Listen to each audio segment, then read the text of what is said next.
pass and then built on top of that, didn't they? Yeah, they did. They were outstanding. And at least that man in your picture today come to speak to us. He'd be delighted with his team. The way that they took on task. You know, this place is like, over the last 10 years, the most difficult place to come in the Premier League. It's been very, very difficult. And he's just set up his team, and they've done a job. And then right to the endlings as well. It wasn't just for it was all through the game. Hi, Thomas. Well done, boss. Hey, good to see you. Thank you for coming out to join us, Thomas, and congratulations. Just tell us what makes you the most proud after that performance. Now, I think this is one of the most difficult places to go to in the Premier League. A City side that need to bounce back from last season. You can see they came with everything. And I think before our goal, I think without them dominating us, they were more on top overall in the game.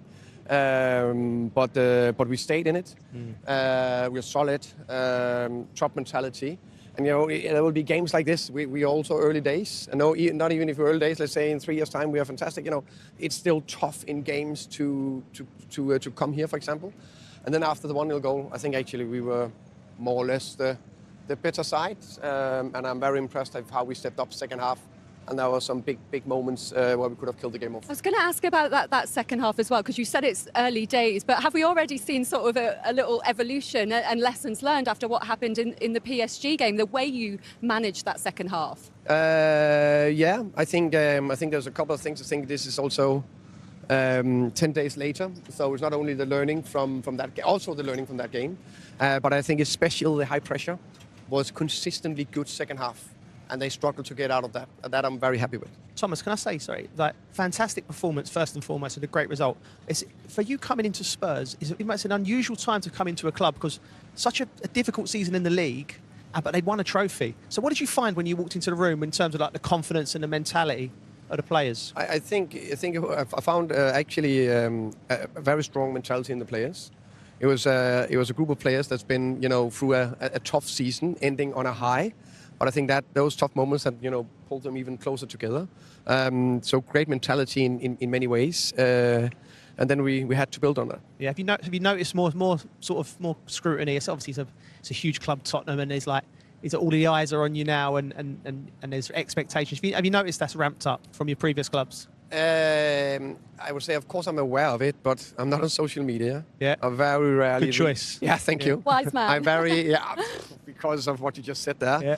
I don't think it does any good to anyone, in my opinion. Secondly, I read very, very little in the media. Yeah. Because that doesn't give me any good. Half of it is, I can't swear, so half of it is wrong, and half of it is just, you know, clickbait. Yeah. So I doesn't read too much, and I think how can I say? I love football, but the other bit, I don't care. Yeah, fantastic. Thomas, you're obviously really big on set pieces, and one thing I picked up on is how aggressive you were from their goal kicks, but also the detail from your goal kicks, which actually led to both goals. Can you tell us a bit more about that? Thank you. Is that not true? Yeah, I think definitely big on set piece, and yeah, I agree. On our goal kick, we tried to play out, and think that was quite successful at times. But the big thing is how we press from a goal kick, and how that's also linked to the high pressure. And as you can see, we go man-man, and that's big for us, big for me. Thomas, you're only the second manager who's come here with two different clubs in the Premier League and one away at Man City, joining Antonio Conte against Pep Guardiola. Just how proud does that make you on a personal level, that achievement? First and foremost, Pep is, I've said it before, I think he's an unbelievable manager. He's been a manager I've been looking up to for many years, studied, followed in detail. The other manager, Conte, is also a manager I've studied for many years. So it's two of the big boys. So I'm proud of that, yeah. And can I ask you about Richarlison today? He got an assist on top of his 2 goals last week as well. Is that position now up front for Dominic Solanke to try and get back in there? And how much do you like having that competition? I think, again, Richie, you know, performed well today. Top assist, presence up there, work ethic, everything was very good about it. And we need 2 good strikers. We're going to play a lot of games. And of course, Richie is now starting, so we just need to keep his shirt. And just over a week left of the transfer window. Just over a week left of that window. Obviously, a lot of talk this week about a player who didn't arrive. But what would be the ideal for you before the end of that window? What do you want? I think we, as showed today, we have a strong squad, a strong group of players that I believe a lot in. Of course, we would like to add a bit, but only if we can strengthen the squad. So yeah, we're looking to adding. Hopefully succeeding. I know the club is working very hard, and I trust them. Thomas, thank you so much for joining us. Congratulations. Thank you. Well done, boss. Thank you. Congratulations. Thomas, well done. Thank you very much. Thank you very much. Enjoy the weekend. Thank you. Thomas Frank saying that they're looking to strengthen. They obviously show that the players they do have are pretty good themselves, Karen. But what do they need? Do they still have to get that sort of number 10, that player who can link the midfield and the attack? He mentioned it there. It's a long season. They've got a lot of football matches and we're only 2 in. And top end of the pitch is really important to them. Defensively, we've seen today how structured and disciplined they are. Obviously, they lack that creativity with Kulusevski and Maddison not out. So that, I'm sure, will be the area they're looking to strengthen in. Okay, well, Karen Carney and Joe Cole watching with me. And Karen, at the start of this game, we said this was going to be a good gauge. We would find out a lot about exactly where these two teams are at in relation to the rest of the season. What were the big things that we learned? I think from a City's perspective, I was surprised at how disconnected they were today as opposed to last week, where I was like, wow, it felt like City was back last week. And today, totally different performance. Just in possession, they wasn't sure, they wasn't positive, taking people on and looked vulnerable. And credit to Spurs. Brilliant game plan, really structured, really disciplined, and picked the moments and executed the game plan superbly. It just goes to show, Joe, you can't get carried away after one game, and we do need a bigger sample size. Yeah, of course you do. And it was a different test for Manchester City today. Tottenham came here and Thomas Frank set up his team fantastically well. And you've got to give the credit to the lads, that the work rate and effort that's already instilled into this team. You know, it's a marathon, not a sprint. We're going to have to see how it unfolds as the season goes on. But for Spurs fans, they'll be looking at that and licking their lips, because you've got midfielders with talent, with aggression. They're grafting for each other. And all different attributes as well. All sorts, you know. And the window's still not shut. You've got Solanke on the bench, Richarlison who's reborn. So many positives for Tottenham. Okay, let's have a look at that first goal, Joe, as well. Because one of the things we saw in that first half was Spurs pulling the City fullbacks out of position. Lewis, they're doing this all day. They were taking Lewis and both fullbacks out of position, getting it in, and then what they do is then they attack down the wings and they get overloads. You look at Lewis there and that space, and they were just feeding it into positions. And Manchester City could not deal with that, and the goal came from that as well. Again, it's a goal kick. They're not fiddling about with it. Take Ake right high. Sarr sees the space. He runs into it, gets a flick on. Run, and all of the Tottenham, they're breaking into the box. It's a good ball in from Richarlison. It's a wonderful finish. But what they did so well, they were doing that consistently, dragging Manchester City centre-halves out of position. Look, crosses coming in, there's not a centre-half in sight. And that was happening too often. Like I said, Manchester City will have to brush up on that if they're going to improve. But Tottenham have got all the attributes to hit not just Manchester City, many teams. I fancy them against the top 4 or 5. Because the way they play is a real nightmare for a possession-based team, because they've got such willing runners and such good quality just to feed it in there. And the second goal, another avoidable one, Karen, for Manchester City. Yeah, I mean, you've got to remember that these are set pieces, and Thomas Frank really focuses on them. James Trafford just got to play it simple, and he doesn't. He plays it right into a trap, and credit to Spurs, pounce on it, and obviously Polina there finishes. These are the options that he has. Just play it there to your right, to your centre-back, to Stones. He's got the time and space, and you can build out. Or 1v1 with Haaland. But instead, you play it into the right of the trap there, where Tottenham are going, go on, put it in there. As soon as they do it, bang, we snap in, we're physical, we're aggressive, and now all of a sudden you're scrambling. And I did feel that Trafford, after that moment, he really lost his confidence in the game, and it completely rattled Man City today. Couldn't deal with the press and just didn't have really any solutions to it. But credit to Spurs. How hard will that be for James Trafford to respond to, Joe, to go from such a good performance last week to that happening today? It's the life of a goalkeeper. You know, it's high tariff, Linz. You know, one week you're the hero, the next week something like that, and then people will ask questions. You know, unfortunately, that's the nature of the beast when you are a goalkeeper. So, listen, he's a young man. I've got full faith in him. I've watched him play at Burnley last year. He was outstanding.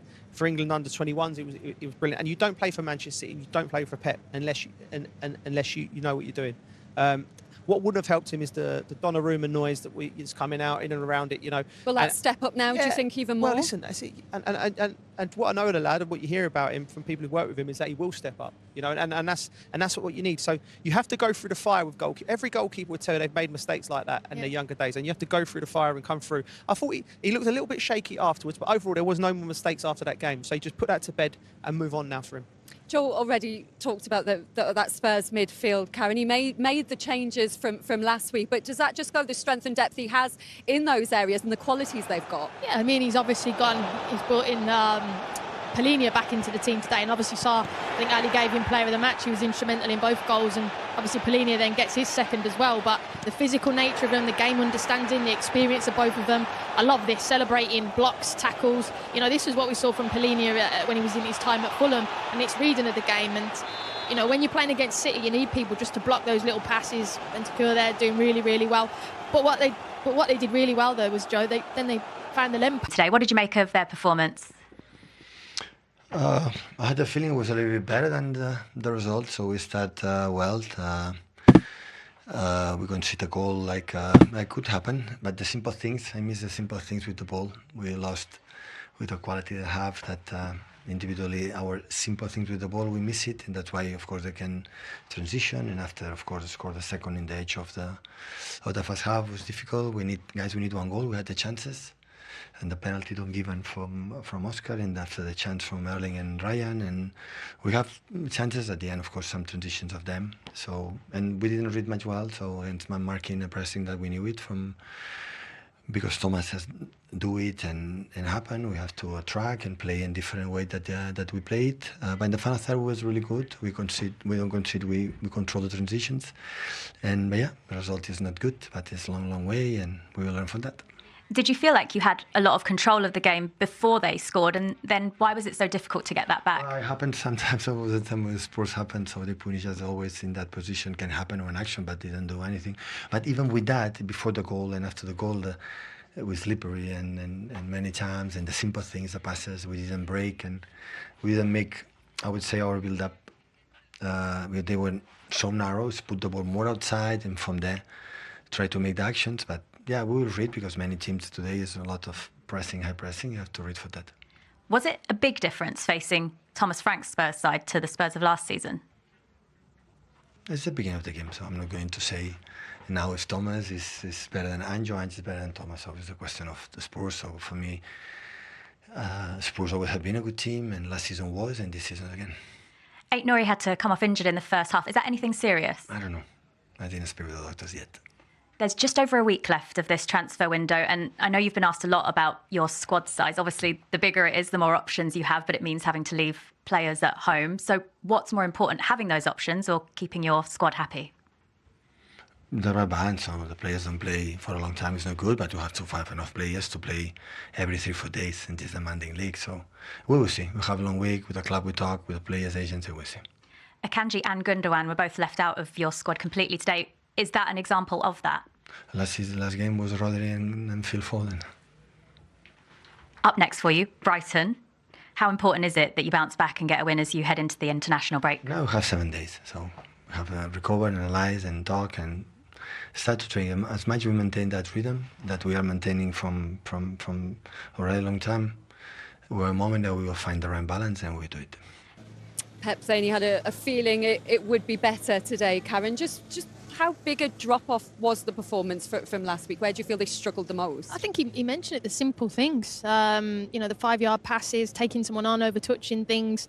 And obviously then Spurs gained confidence and Spurs picked them off in those moments. But it did feel a little bit disconnected. They're still a young group and he's trying to embed some new players in a little bit. But you know, it's still very early and he's a top manager and I'm sure he'll get a tune out of him. He said as well he wants to trim that squad. Jules asked there about Gundogan and Akanji. He's had to leave them in the freezer, as he's called that before. He doesn't like it. He said it's impossible for his soul when he's having to leave players out. Just how imperative is it for him that they get that squad size down? Especially players who've done such a great job for you, you know. I'm sure managers find it, you know, especially someone like Pep, who seems like he likes to be close to his players. He likes that personal connection. He likes to feel that. So, you know, football's the only game in the world where you have to sack someone on Saturday morning and rehire them again on Monday, because effectively that's what you're doing. You're saying, well, we don't need you for this job, but next week we'll need you. So it's a difficult one to manage with players. And when you've built up over many years. He's been here a long time, remember. He's gone for a lot with them type, like particularly Gundogan. You know, he brought him back, you know, and now he's not playing. So I understand that, and that's a personal thing. But ultimately, we're a results business, and you need to put the players on the pitch you think are going to win you that game.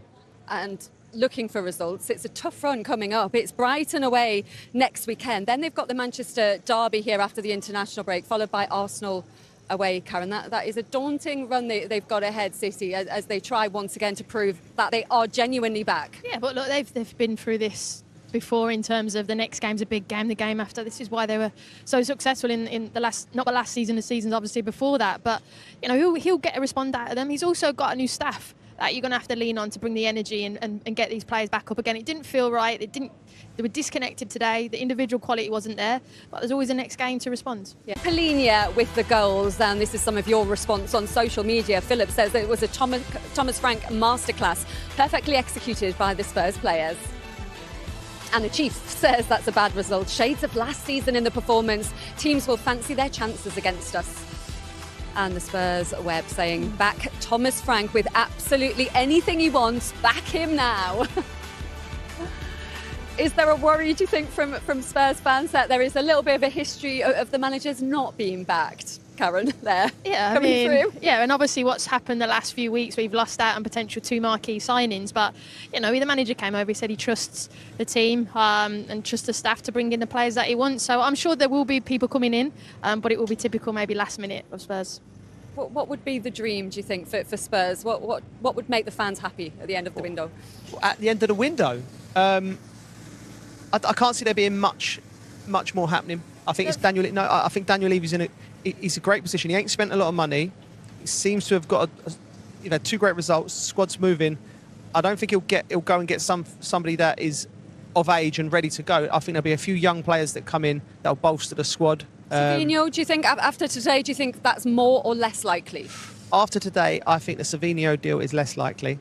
It could possibly happen. It depends, because we don't know what's happening with financial fair play. We don't know what the needs of certain buying clubs and selling clubs in terms of what they need to do. But like you're sitting there at Daniel Levy going, I'm pretty set there with what I've got. You know, maybe one young player coming. You've got Kulusevski out till January. You've got Maddison injured for probably most of the season, and you haven't got Sancho. You've got to bring in that sort of creative player. The thing with Savinho, though, you look at City and Pep's saying, I want to trim my squad. So you're going, well, maybe is there anyone there? And I think that is a player that I do think coming in. But would he be like your Son replacement, and you still need that more central player, that creative link, do you think? But you might be able to put Kudus there. You might be able to move and adjust someone in that. You know, he's a top manager. He can move players around. They're not fixed to one position. But I do see that Savinho thing happening. I do think that might happen. Looking ahead to the rest of the football this weekend, it is a big one. On Monday night, Liverpool heading to St James's Park, Joe. Just how feisty, on a scale of 1 to 10, do we think that atmosphere is going to be? It'll be very feisty. It'll be electric. A night game. Tensions will be high. Players, you know, it's a classic game in any way. You know, some games seem to take on a new life, and this is one of them. Add on with the Isak situation, I think it's going to. They'll be at it. There'll be tackles. I even fancy a red card or a couple of red cards in the game. I think it'll be a great game. Eddie Howe in his press conference again, very, very dignified with the way he's handling all this, not saying anything at all bad about the player in question, Karen. He just keeps saying he'll be welcomed back when he's ready. He's family. But for you, do you think it's past the point of no return? I think Newcastle are in control. You've got a player that's got, I think, 3 years left. They won't sell unless they have someone of the same quality coming in, and I don't see that happening. So no one wins at this moment, and I'm not sure what happens, if I'm honest, but I think Newcastle hold the cards. The trouble he's made a good double save at the end of the game there. No one remembers that. All anyone's talking about, because the pressure's on him, because they've got a goalkeeper who's won everything at the football club, sitting on the bench watching him play. Now, that goalkeeper's trying to help him out as well. I'm sure he is in training. But the manager's said, no, you're my number one. The window's still open, so they might bring someone in. Perhaps Edison might leave. Galatasaray, there's a lot of noise around that. He's going to be under pressure now. He's made a rod for his own back, but I don't necessarily... Julian's absolutely right. It's not necessarily his fault. It is the way he's being asked to play. He's being asked and he's making them decisions. When he's playing for Burnley, you can get away with him. When you're playing at the top end of the Premier League, unfortunately, you're going to get punished and it's going to get highlighted, and it's how you deal with it. Edison's made mistakes like that before, but he dealt with it because he was being brought into the football club. He's been brought back to the football club. He's still a young man. He's got everything ahead of him, but he needs to see how he reacts to this, because that's going to be the key to his future. Tricky afternoon then, wasn't it, for Manchester City's defenders? Let's hear from one of them, in Ruben Dias.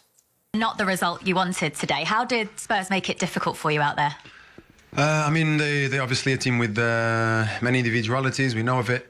They can be obviously very dangerous. We started the game very well. Obviously, the first goal made us maybe feel like a step back when things were not pointing that way. Felt like we didn't react the best way, as in sticking to our game and obviously keep doing what we were doing before. Obviously, the second goal, it's unfortunate. It happens. It cannot happen. But then, after that, we chased. Obviously, a lot of things to get better. But yeah, just like not everything was perfect on our first game. Not everything is bad now, and we have to go back to work. Did you feel in control of the game before they scored? Yeah, I felt like the team was slowly getting more and more control, and we are getting closer and closer to scoring. I mean, I felt like there was a strong vibe in the game we were playing. But yeah, well, the rest I just told you. After a good win last week, how disappointing was it not to get a first win in front of your home fans today?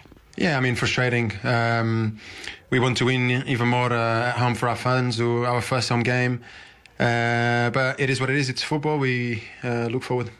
For you personally, it's been a positive week after signing a new contract, and we know Erling Haaland committed his long-term future to the club last season as well. What does that say about the future of Man City? I mean, it says about our ambition. It says that we want to stay here, we want to win trophies, and that's the mentality of the club. Nothing has changed. You missed a lot of football last year, and I'm just looking down and you've got an ice pack on your leg. Everything okay? Yeah. Good. Thank you for talking to us.